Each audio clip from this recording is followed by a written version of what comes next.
जय भीम साथियों, मैं सुमित चौहान और अभी मैं press club of India Delhi में मौजूद हूं और मेरे साथ में एक स्वतंत्र पत्रकार हैं संदीप सिंह, जो कई सारी ऑर्गेनाइजेशन के लिए अभी लिखते हैं, वीडियो बनाते हैं, शूद्रा के लिए भी वो वीडियो भेजते रहते हैं।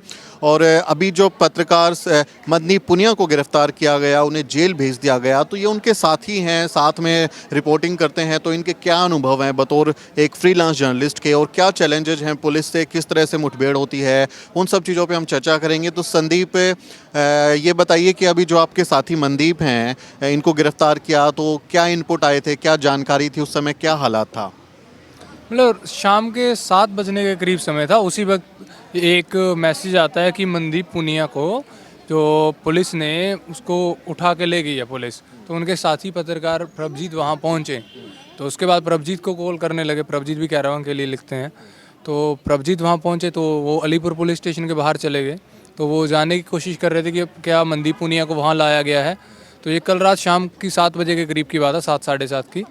तो लेकिन अलीपुर पुलिस कह रही थी कि हमारे पास तो नहीं आए। तो उनको इधर उधर ढूंढा गया।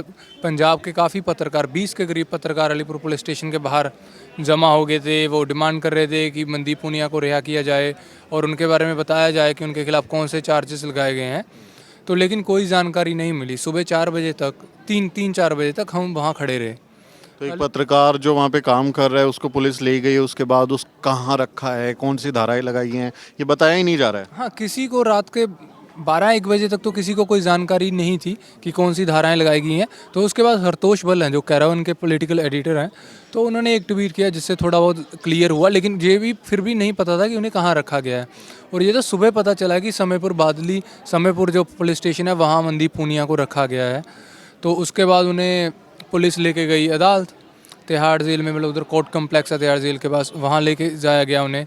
तो वहाँ से उनको अभी जो खबर आ रही है उसके मुताबिक कि 14 दिन की न्यायिक हिरासत में भेज दिया है।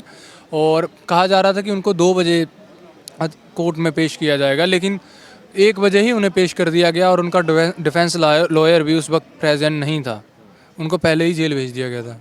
उनको जेल भेज दिया।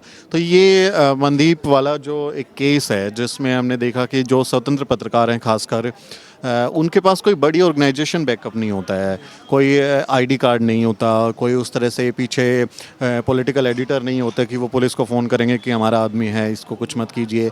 तो ऐसे माहौल में आप लोगों के लिए जो फ्रीलांस जर्नलिस्ट हैं और सोशल मीडिया के ज़रिए सूचनाएं पहुंचाती हैं, तो कितना चैलेंज हो जाता है काम करना? नहीं, चैलेंजिंग तो है कि हमेशा आपको डर लगा रहता है कि आपको उठाया जा सकता है, आपको ट्रैक किया जा सकता है। आप फ़ोन करते हैं, आपको लगाता है कि आपका फ़ोन सुन सकते हैं लोग, तो आपको व्हाट्सएप से करना है, आप अन्य माध्यम से करते हैं, तो डर तो रहता है।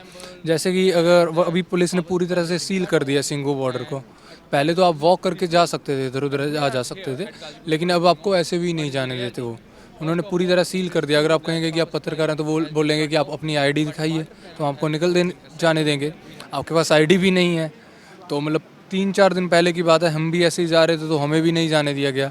ऊपर से हम कह रहे हैं कि मतलब आपको जाने दिया जाना चाहिए हमें, क्योंकि मतलब वॉक तो कर ही सकते हैं ना, आपको तो हम कोई नहीं रोक रहा, कुछ कह भी नहीं रहे, हम कुछ आपके काम में कुछ वादा भी नहीं पहुंचा रहे। तो वो लठपट मारने लगे थे, तो हमें फिर साइड पे से निकलना ही हमने सही समझा। तो ऐसी चुनौतियाँ आती रहती हैं।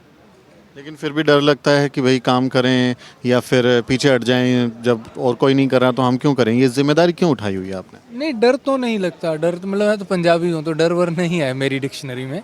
तो बट हाँ, ये रहता है कि मतलब अभी ऐसा कुछ हो जाए तो मतलब आपका मूड 15-20 मिनट के लिए ऑफ हो जाता है, आपकी एनर्जी वेस्ट होती है। बाकी डरने वाली तो कोई बात नहीं है, क्योंकि आप अगर देखें, डर इस बात के कारण भी नहीं है कि आप किसान आए हुए हैं, प्रोटेस्ट कर रहे हैं, 2 महीने से ज़्यादा का वक्त हो चुका है। तो ये मेन स्ट्रीम है, तो वो तो कुछ सच में दिखा नहीं रहे, मतलब जो चीज़ है वो कुछ और ही प्रेजेंट कर रहे हैं। तो फिर किसी को तो कुछ करना ही पड़ेगा। मतलब पंजाबियों की कहानी की पंजाबी तो कहेगा ही ना, हरियाणवियों की कहानी कोई पंजाब हरियाणा का आदमी जो खेती से जुड़ा हो वो कहेगा ही उसको। तो इसलिए आपको लगता है कि भाई अपनी कहानी हम खुद बयां करें, क्योंकि हम देखते हैं मुख्य धारा का जो मीडिया है वो तो एजेंडा चला रहे हैं और सूचनाएं भी सीमित होती हैं, चाहे वो कुछ न्यूज़ एजेंसी हो, कहीं पथराव हुआ हो, कहीं पे बैरिकेडिंग हुई हो, कहीं कुछ भी ऐसा होता है, तो हम कई बार सोशल मीडिया पर आपका ही ट्वीट देखते हैं कि भाई अपडेट क्या है, क्योंकि हमको और कहीं तो मिलता नहीं है। तो ऐसे दौर में आप जैसे पत्रकारों की अहमियत को आप कैसे देखते हैं कि क्या ये जो एक पूरा ऐतिहासिक आंदोलन है उसमें आपकी भूमिका जो है वो बहुत ज़रूरी हो जाती है? नहीं, भूमिका चलो ठीक है, मैं तो अपना काम कर रहा हूँ कि मतलब मुझे ये करना ही है। जिन चीज़ों को कोई और रिकॉर्ड नहीं करता, मुझे लगता है कि वो रिकॉर्ड करनी ज़्यादा ज़रूरी है।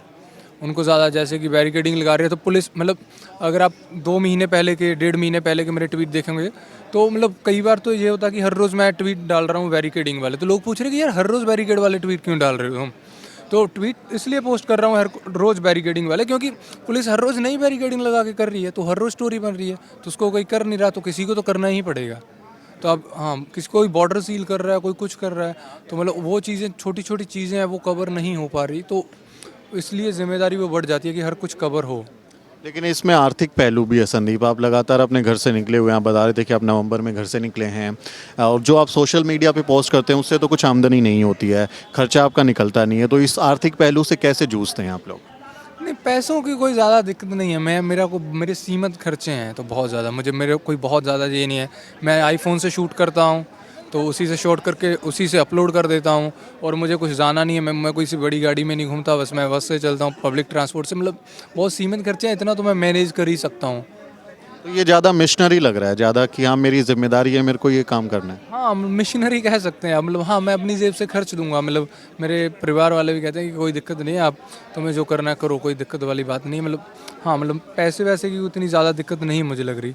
तो ऐसे दौर में जब सारे काम पैसे के आधार पर हो रहे हों और जो मनुवादी मीडिया है, गोदी मीडिया है, वो सरेंडर कर चुका हो, तो उस समय सूचनाओं का बहुत अहमियत हो जाती है, और सच्ची सूचनाएं आप तक पहुंचे, क्या हुआ है ग्राउंड ज़ीरो से सीधा आपको अपडेट पहुंचे, उसके लिए संदीप और मनदीप जैसे पत्रकारों की ज़रूरत बहुत ज़्यादा बढ़ जाती है, क्योंकि लोकतंत्र में चौथा खंबा प्राइवेट लिमिटेड हो चुका है और वो आपको सच्चाई नहीं दिखाता। तो ऐसे में ऐसे जुझारू साथियों का, युवा साथियों का हौसला हम सबको बढ़ाना चाहिए और इनकी जो है तारीफ़ की जानी चाहिए। तो ये वीडियो मैं आपको दिखा रहा था दिल्ली के प्रेस क्लब ऑफ इंडिया से, और इसे बनाने में मेरी मदद कर रहे हैं मेरे सहयोगी आदर्श तिवारी। अगर ये आपको अच्छा लगा हो, ये कहानी आपको प्रेरक लगी हो, तो इसे लाइक और शेयर ज़रूर करें, और साथ ही हमारे यूट्यूब चैनल को भी ज़रूर सब्सक्राइब करें। जय भीम, जय भारत।